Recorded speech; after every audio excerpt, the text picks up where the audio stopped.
Sustaining Creativity podcast. I'm your host, Mari Riesberg. Over the past several years, I've combined my degrees in acting and somatic psychology to share my sustaining creativity techniques with performers. And now I've decided to share it with a bigger audience that includes you.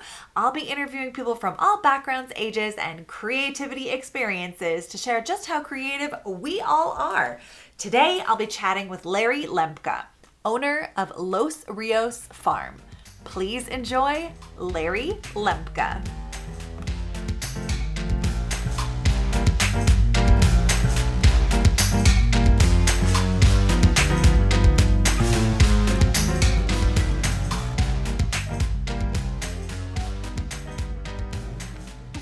Welcome to the Sustaining Creativity podcast. Today I'm chatting with Larry Lempka, owner of Los Rios Farm, which is part of the Lempka family farm. Welcome to the podcast. Well, thank you. Appreciate it. I am excited to have you here today to chat, and we can dig into creativity and farming and how they go together and how creativity shows up for you. But before we get to that piece, why don't you take a couple of minutes and let listeners know a little bit more about who you are and what you do? Well, pretty much a lifelong farmer. I've done a few other things along the way, but I keep getting thrown back into playing in the dirt. So, and I'm wrong for saying it dirt. It's soil. So my job now, I've kind of seen the light and come back to regenerative agriculture. And so my job now is to grow soil. And when you get a good biome in place, then you raise healthy plants, you have healthy animals, and ultimately we have healthy people. Nice. I read your bio and you've got history of schooling in agriculture and being a part of the farm in your family. How did you find this niche of growing soil?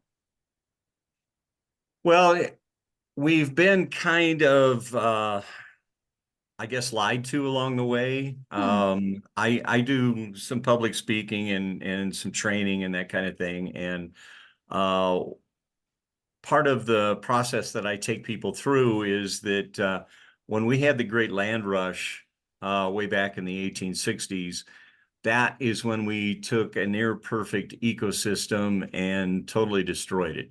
Yeah. And so along the way, corporate America has been leading us down this path of unhealthy foods, throwing a lot of chemical and all kinds of bad things at us, and the biggest one being tillage. And so, when we eliminated the bison and plowed the soil, that was where we took it out of good production and put it into, I guess you would call it consumer production. Yeah. And then, all the universities, all the chemical companies, all the seed companies, they've just been throwing money at us and leading us down this path. And now the food companies, we have a lot of diseases that are kind of hard to explain that we didn't used to have 100 years ago. And you find yourself pretty hard to go to the grocery store and find food that isn't laced with sugar or additives or fructose, all kinds of things that our body is not meant to consume. Yeah. And so I'm kind of on a mission to introduce myself to the world, to the public. Come see me, come learn about me, and buy your food from me instead of the grocery store. Nice. I love it. I love a human on a mission to support other humans to make different choices that can benefit and help not only them in their own life, but also a larger community. Because when we start supporting more people, there's more opportunities in that capacity. Oh, absolutely. Yeah. And then that's kind of the sad thing is that our corporate structure is set up to sell, and to sell you have to addict people, and And so our food is rather addictive right now, and Yeah. it kind of intertwines with the healthcare industry. And so, it's a perpetual motion machine that Hmm. is not good for humanity, but yet it's good for corporate America. Right. The money Yep. piece is the driving force on so many things. I'm so curious, working in the field that you do and having worked for as many years as you have, I'm curious when it comes to creativity. I imagine there's a fair amount of it that has shown up in your life working in the farming industry and agriculture. But what does it mean to you to be creative? Pretty much problem solving. Oh, yeah. So whether my to-do list never gets accomplished, it is far longer than humanly possible to ever get completed. Yeah. So you just get creative on trying to figure out how to get things done on a day-to-day basis and not get too distracted or have to go put out the other fires that come up. The cows get out, the water broke loose, all the things that you don't plan for that, well, you kind of plan for, you just hope that it doesn't happen. Sure. And and then you go deal with it. So that's my creativity is how do you fix it quick and fast and economical, and many times farmers for the most part are pretty much on a fine thread when it comes to finances, and Yeah. so MacGyver is our method. I was just thinking that, like how MacGyver-y Oh, farmers are. absolutely. I mean, there's several pieces of equipment that I have on the farm that were designed by farmers. It was like, oh, wait a minute, we've got to do this a better way. Yeah. And one of the most probably the best story I'm familiar with is the New Holland hay stacker. Is that there were a couple of brothers in Kansas that were like, this is too much work, we need to eliminate labor. How do we go about doing that? And so they built this stacker, and then New Holland came along and bought it from them and advanced it and sold it. And now there's, tons of them sitting around. And Right. that's kind of like most of the equipment that's out there. Yeah. What are some of the things that you have done for yourself to make things easier or more efficient? What's that creativity that you've tapped into? Um, oh my, I wasn't prepared for that. Uh, I that's just one of those things I have to kind of stumble upon because we're always fixing or repairing or modernizing something. And I mean, you put a lot of these concepts. We have people that um, kind of, I guess the thing to think of right now is when it comes to animal care, we try and reduce the stress as much as possible. And Mm-hmm. so by creating pens that we can move the cattle that they can't see where they're going. You put them in a circular motion, and then you just keep them going that way. And then when they're done with their process, you put them back where they were, so they're comfortable. It's we Yeah. we we try and pamper them as much as we can, Mm-hmm. and keep that stress down. Not only does it, help with them, it helps with us. I mean, I can do a lot of things by myself that, back in the day used to take probably three, four, or five people to do. Yeah. And I just work with my cattle. They're calm enough. They know me on a regular Mm-hmm. basis that I get to know their personalities. And then on the other side of it, when it comes time for me to push them, I kind of have an expectation of what's going to happen. And then on the other side of it, if they're in distress, Mm-hmm. they trust me to help them through that. And Yeah. so,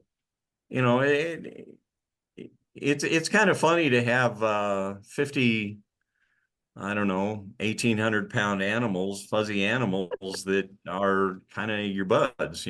Yeah. That relationship and recognizing where stress is and how to support and comfort, and because I imagine their stress impacts your stress and vice versa.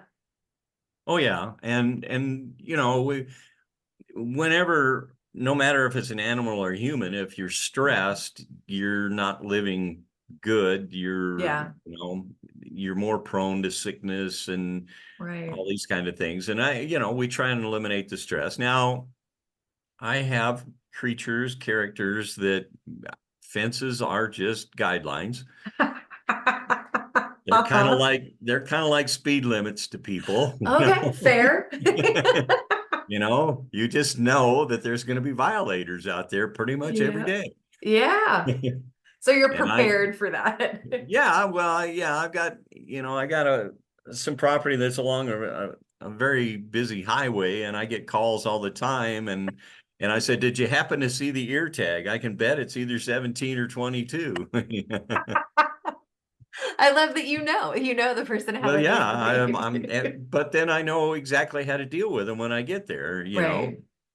And it's funny, if I take visitors out into the field, they know me, but they get a little spooked. They're like, wait a minute, what's going on here? And Yeah.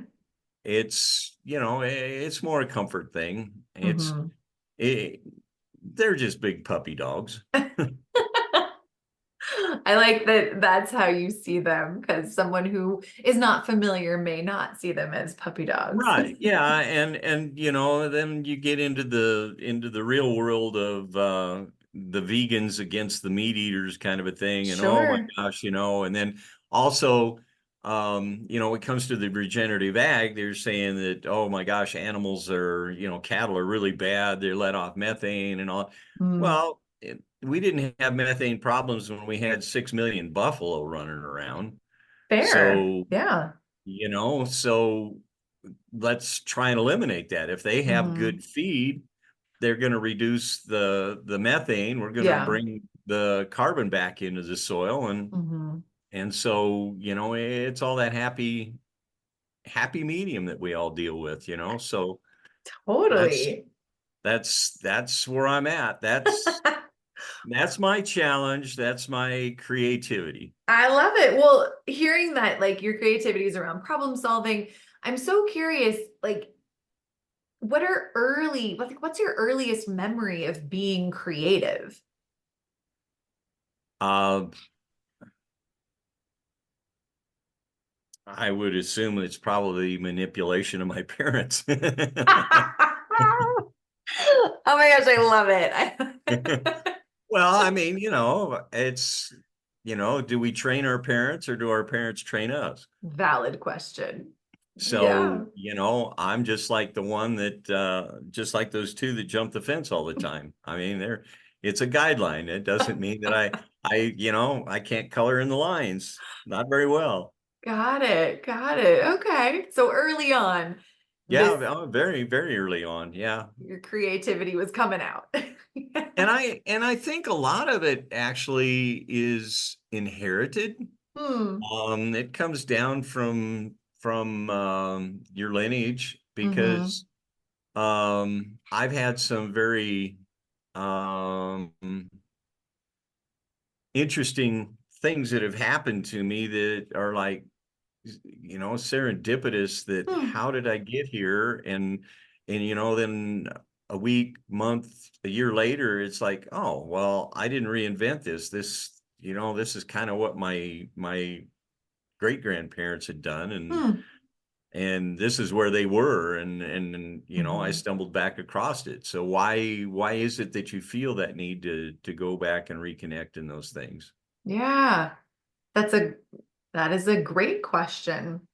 What is that pull for you to reconnect with your lineage and the way that ancestors did things or processed things? Well, I guess to put a little more color to the story is that I my relatives had moved from Poland to Nebraska, and Mhm. my great grandmother was really, really small, an infant, and I would happen to be at a National Future Farmers of America conference when I was young. I was in college at the time. Mm-hmm. And coming back, there was this farm ground that just always looked alluring to me. And I'm like, well, okay. So I stopped in to see a real estate agent, and he says, well, I got this farm that's for sale. Go take a look at it. And I come home that day, and my aunt had given my mother a picture that they had found of this sod house with the whole family there, and my great grandmother and as an infant in their arms, and it was like 4 miles from this farm I was looking at. Oh my gosh. You Love know, those stories. well, how do you explain that? There really is no way to do that. Yeah. So, do you go back to those things? A lot of my relatives came from the Krakow area in Poland, Mm-hmm. and it's very similar to the Front Range Mm. of Colorado. Mm-hmm. And so, that kind of feels like home to me. Yeah. So it's, that it it's instilled somewhere. You Right. just you just have to learn to accept those kinds of things. And that's another thing that we as humans have totally obliterated Mm. natural feelings within ourselves. Yeah. Um, nature, you look at deer and elk and the wolves that they've reintroduced and everything. It's all something that all goes through a cycle. And Mm-hmm. when you don't follow that I know that heritage, Mm. doing things the way you've always done, that's what it comes back to with cattle. We're moving our breeding now so that we have calves when it's in the springtime, like what the wild animals do. So Mm-hmm. we're not fighting the winter and the cold, trying to bring in calves that are too early. So Mm-hmm. we've got to work with nature instead of against it. Mm. And so that's a lot of the reality that I'm doing with the regenerative ag. Yeah.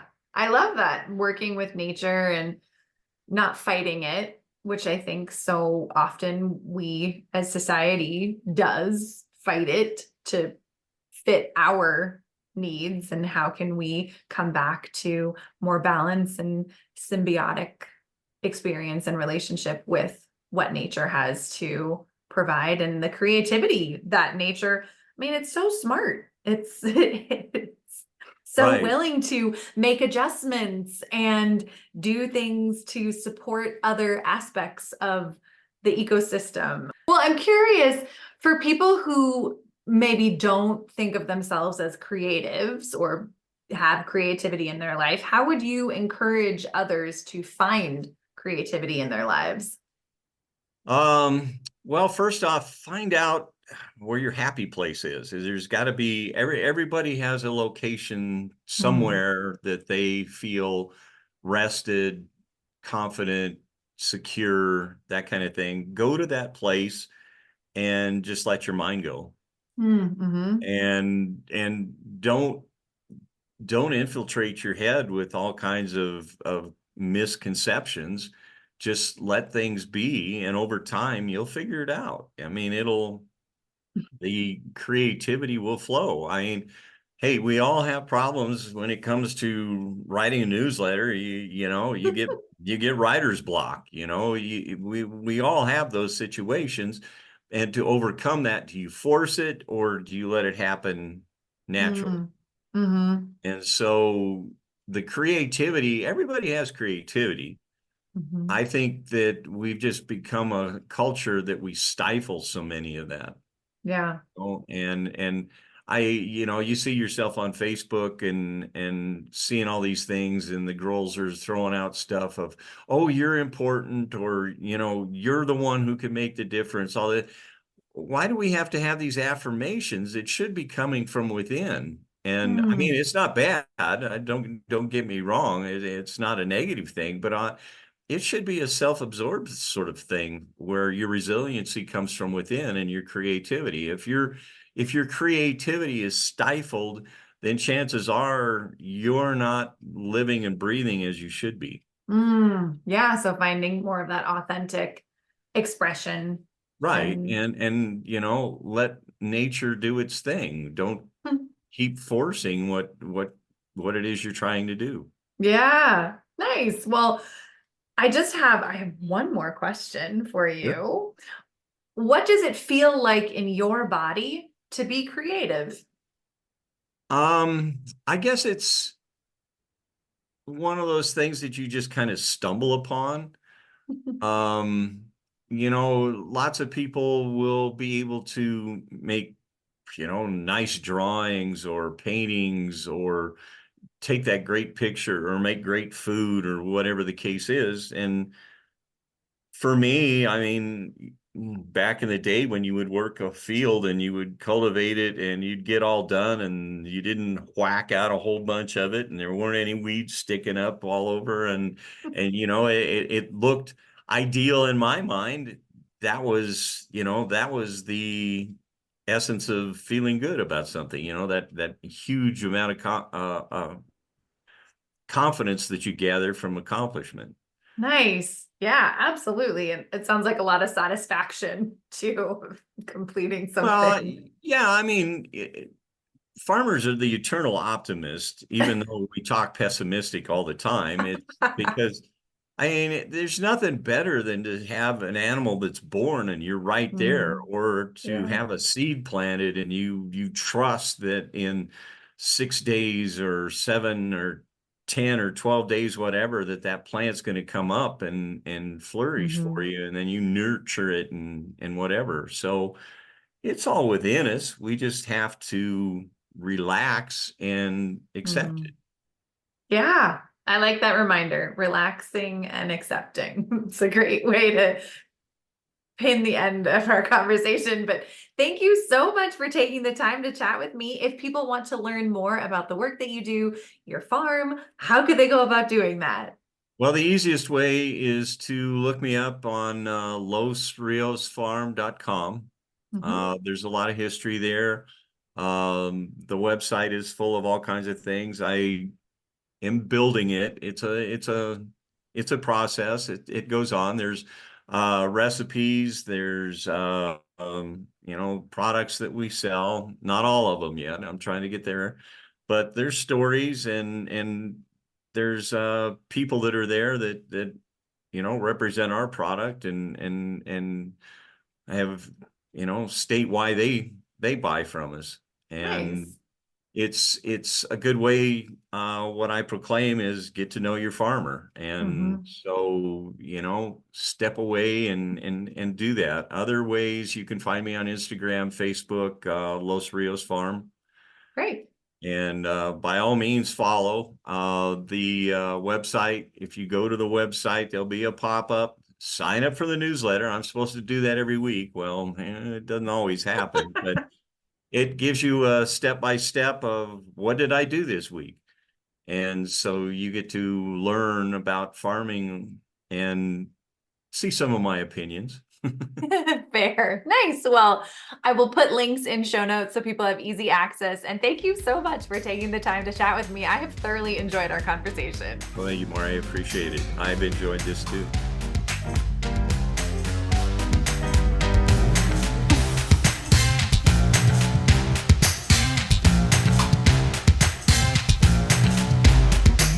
Thanks for listening to the Sustaining Creativity Podcast. We'd love to keep in touch, so follow us on Facebook and Instagram. We are at Sustaining Creativity. Make sure to subscribe to the podcast wherever you listen to podcasts. Tag your friends and family so they can listen too. We love to hear from you, so leave your reviews, comments, and questions. Check out our website, sustainingcreativity.com, for upcoming offerings and creativity coaching. Tune in Tuesdays for our next episode. And remember, with creativity, anything's possible.